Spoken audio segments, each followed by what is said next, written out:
বদরের যে যুদ্ধ সংগঠিত হয়েছিল, আমাদের ধারাবাহিক যে আলোচনা চলতেছিল, এই বদরের যুদ্ধ সংগঠিত হওয়ার ফলে কাফেররা মুসলমানদের কাছে প্রকাশ্যভাবে পরাজয় বরণ করে। তারা এমন পরাজিত হয়েছে যেটা তারা কোনোদিন কল্পনাও করে নাই যে মুসলমানদের কাছে তাদের এমন পরাজিত হতে হবে। এটা তারা কোনোদিন কল্পনাও করতে পারে না। সমস্ত কুফাররা, মুশরিকরা এবং সমস্ত ইয়াহুদিরা, তাদের সকলেরই ধারণা ছিল যে মুসলমানরা একেবারে নির্মূল হয়ে যাবে। যারা ঘুমায় এদেরকে একটু টাচ দিয়েন, ঘুমাইবেন না।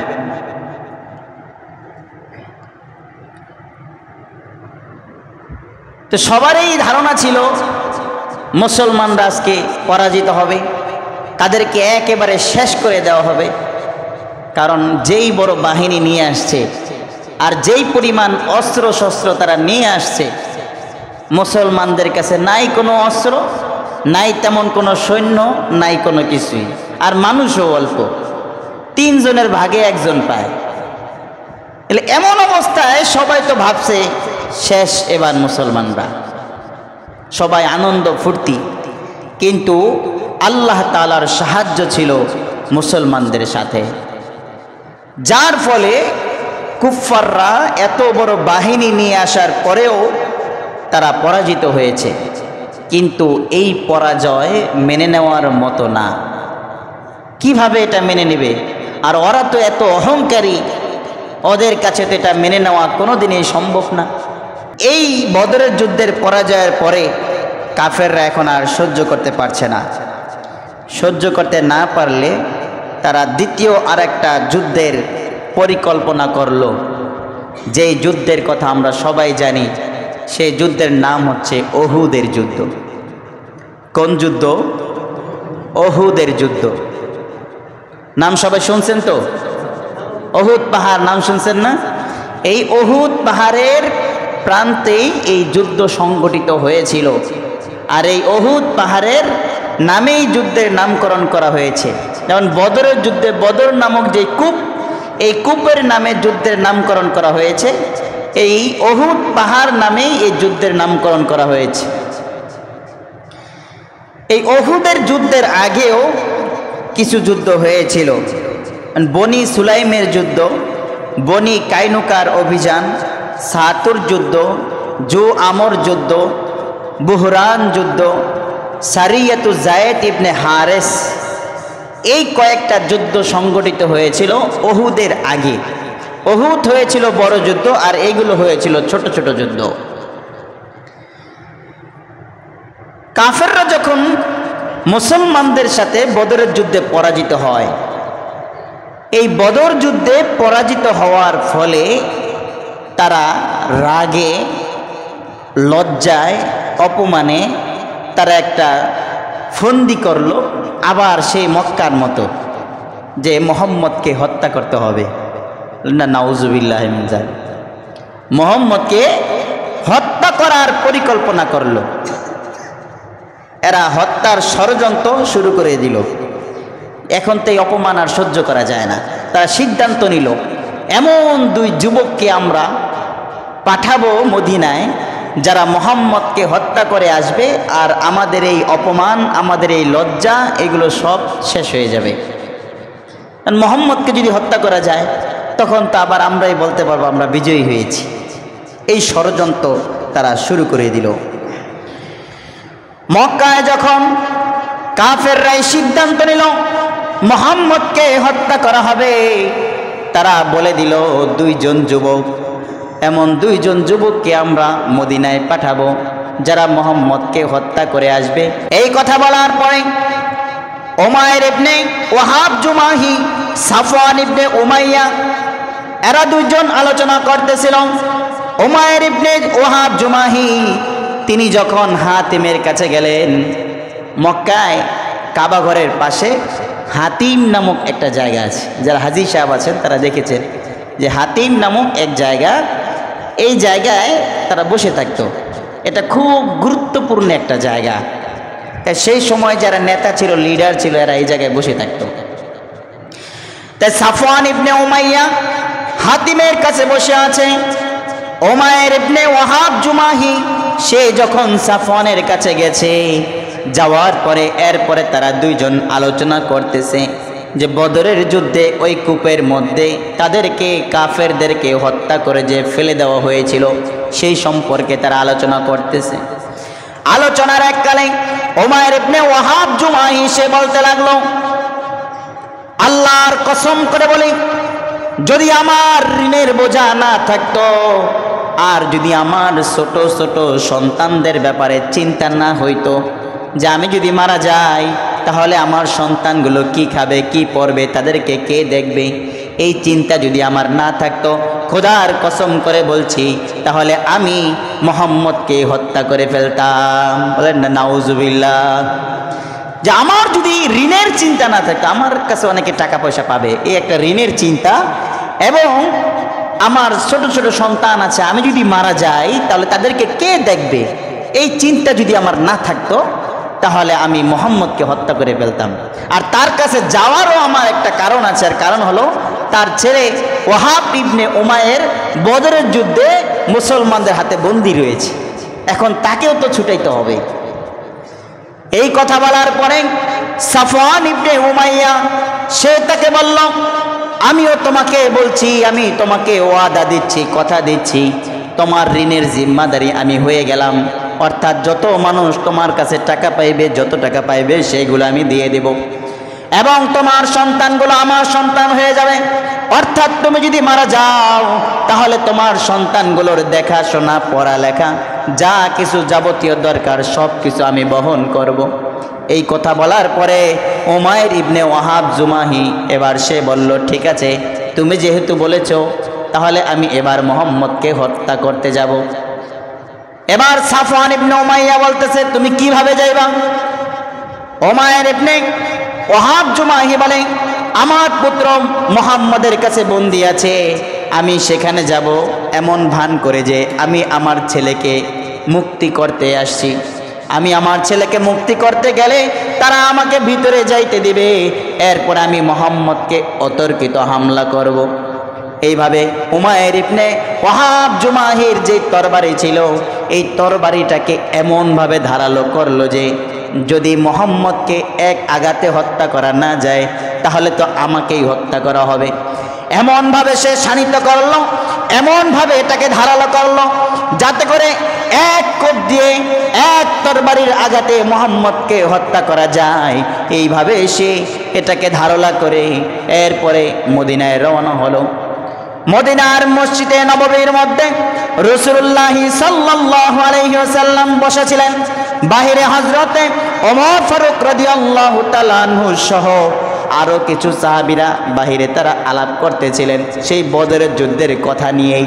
এটা কিছুদিন আগে যুদ্ধ হয়েছে, এখন সবার মুখের ভিতরে একই কথা, সবার একই আলোচনা। ওমর রাদিয়াল্লাহু তাআলা আনহু উমাইর ইবনে ওয়াহাব জুমাহিকে দেখলেন এবং বলে উঠলেন, ওই যে দেখো মক্কার কাফেরদের বড় একটা শয়তান আমাদের সামনে আসছে। কারণ উমাইর ইবনে ওয়াহাব জুমাহি এত বড় শয়তান ছিল যে মুসলমানরা যখন মক্কায় ছিল তখন এমন কোনো নির্যাতন নাই সে মুসলমানদের উপরে করে নাই। মুসলমানদেরকে, এমনকি নবীজি সাল্লাল্লাহু আলাইহি সাল্লামকে সবচেয়ে বেশি কষ্ট যারা যারা দিয়েছিল তাদের মধ্যে অন্যতম ছিল এই উমাইর ইবনে ওয়াহাব জুমাহি। এই জন্য এটাকে বড় শয়তান বলেছে ওমর রাদিয়াল্লাহু তাআলা। ওমর রাদিয়াল্লাহু তাআলা বললেন, ওই যে দেখো মক্কার কাফেরদের বড় শয়তান সামনে আসছে, এর ভাবসাব বেশি একটা ভালো দেখা যাইতেছে না, কেমন যেন তার ভাবসাব সন্দেহ সন্দেহ লাগে। ওমর রাদিয়াল্লাহু তাআলা নোট দিলের মধ্যে খটকা লাগলো। ওমর রাদিয়াল্লাহু তাআলা তার পাশের সাহাবীদেরকে বললেন, তোমরা সতর্ক অবস্থায় থাকো। এবার তিনি নিজে মসজিদের ভিতরে গেলেন, ইয়া রাসূল সাল্লাল্লাহু আলাইহি সাল্লামকে বললেন, ইয়া রাসূলুল্লাহ, ইয়া হাবিবাল্লাহ, মক্কার বড় শয়তান উমাইর ইবনে জুমাহি আপনার কাছে এসেছে, তার ভাব বেশি একটা ভালো না। নবীজি সাল্লাল্লাহু আলাইহি সাল্লাম ওমর রাদিয়াল্লাহু তাআলার কথা শুনলেন। কথা শোনার পরে তিনি হেসে দিলেন, এরপরে বললেন, ঠিক আছে, তাকে আসতে দাও।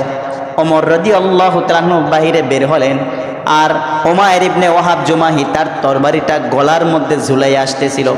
ওমর রাদিয়াল্লাহু তাআলা আনহু তার গলার এই তরবারি ধরলেন, এরপরে তাকে টেনে টেনে ভিতরে নিয়ে গেলেন। রাসূল সাল্লাল্লাহু আলাইহি ওয়াসাল্লাম ওমর রাদিয়াল্লাহু তাআলা আনহুর অবস্থা দেখে এবার তাকে বললেন, এরে ছেড়ে দাও, তুমি বাহিরে যাও। এবার উমাইর ইবনে ওয়াহাব জুমাহি যখন রাসূল সাল্লাল্লাহু আলাইহি ওয়াসাল্লামের সামনে আসলো, আসার পরে বলতেছে, আপনার দিনগুলো ভালো কাটুক, অভিবাদন জানাইতেছে। রাসূল সাল্লাল্লাহু আলাইহি ওয়াসাল্লাম বললেন, তোমার এই অভিবাদনের চাইতে আমাদের আরো ভালো অভিবাদন আছে। সেটা কি? আসসালামু আলাইকুম ওয়া রাহমাতুল্লাহ। এই আসসালামু আলাইকুম ওয়া রাহমাতুল্লাহ এটা মুসলমানদের ভালো অভিবাদন, অর্থাৎ জান্নাতীদের অভিবাদন। জান্নাতে যখন মানুষেরা যাবে তখন ফেরেশতারা তাদেরকে অভিবাদন দেবে, ইল্লা কিলান সালামান সালামা, তাদেরকে শুধু সালাম দেওয়া হবে, শান্তি শান্তি, তোমাদের জন্য শান্তি। নবীজি সাল্লাল্লাহু আলাইহি সাল্লাম তাকে বললেন যে তোমার এই অভিবাদনের চাইতে আরো উত্তম অভিবাদন আমাদের রয়েছে। তা নবীজি সাল্লাল্লাহু আলাইহি সাল্লাম জানতেন যে ও কি জন্য আসছে, আল্লাহ তাআলা তাকে ওহীর মাধ্যমে আগেই জানাই দিয়েছেন। এবার নবীজি সাল্লাল্লাহু আলাইহি সাল্লাম উমাইর ইবনে ওয়াহাব জুমাহিকে বলতেছে, তুমি আমার এখানে কি জন্য আসছো বলো?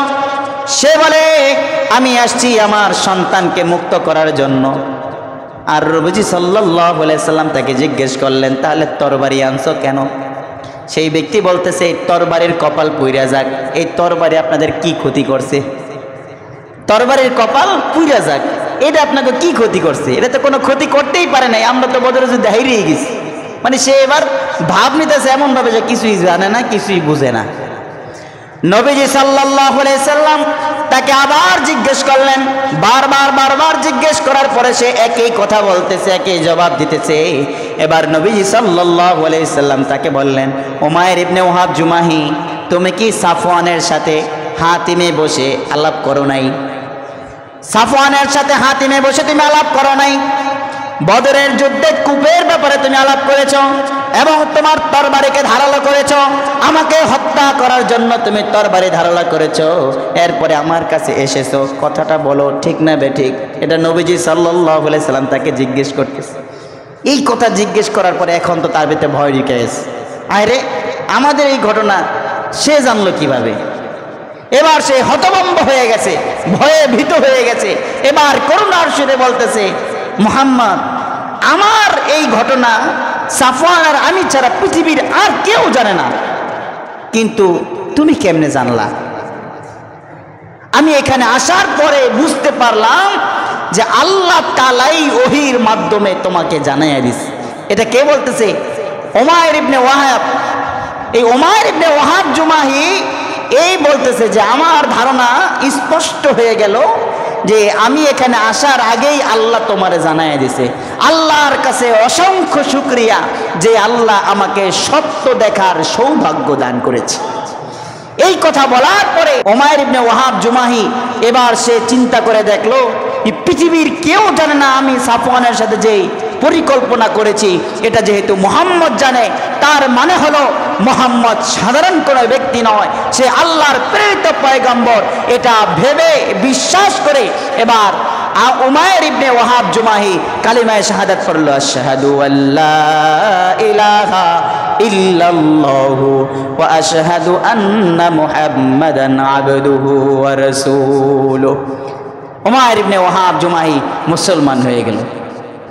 নবীজি সাল্লাল্লাহু আলাইহি সাল্লাম এরপরে মুসলমান সাহাবীদেরকে বললেন, ও সাহাবীরা, তোমাদের এই ধর্মের ভাইকে তোমরা ধর্ম এবং ইসলাম সম্পর্কে ভালো করে শিক্ষা দান করো। উমাইর ইবনে ওয়াহাব জুমাহি রাদিয়াল্লাহু তাআলা আনহু, এবার তিনি রাদিয়াল্লাহু তাআলা আনহু হয়ে গেলেন। এরপরে তাকে কোরআন এবং ধর্ম সম্পর্কে, ইসলাম সম্পর্কে শিক্ষা দেওয়া হলো।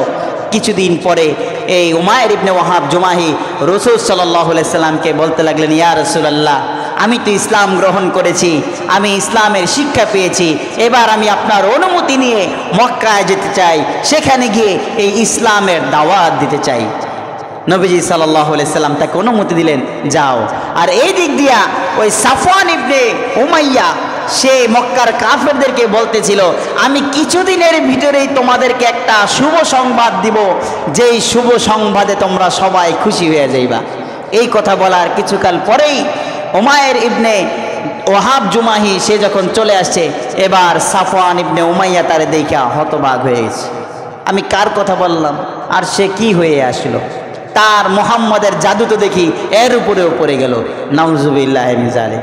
অতঃপর এই উমায়ের ইবনে ওহাব জুমাহি রাদিয়াল্লাহু তাআলা আনহু তিনি ইসলামের শাশ্বত বাণী এরকমভাবে কাফেরদের মাঝে প্রচার করতে লাগলেন, এবং তার এই দাওয়াতে অসংখ্য কাফেররা ইসলামের ধর্ম গ্রহণ করেছে। সুবহানাল্লাহ বিহামদি। তাহলে তারা মুহাম্মদ সাল্লাল্লাহু আলাইহি সাল্লামকে হত্যা করতে গিয়েও মুসলমান হয়ে গিয়েছে। হযরত ওমর রাদিয়াল্লাহু তাআলা আনহু মুহাম্মদ সাল্লাল্লাহু আলাইহি সাল্লামকে হত্যা করতে গিয়ে মুসলমান হয়ে গিয়েছে। আর আল্লাহ তাআলার অত্যন্ত শুকরিয়া যে আল্লাহ তাআলা আমাদেরকে মুসলমান হিসেবেই দুনিয়াতে প্রেরণ করেছেন, বলে আলহামদুলিল্লাহ।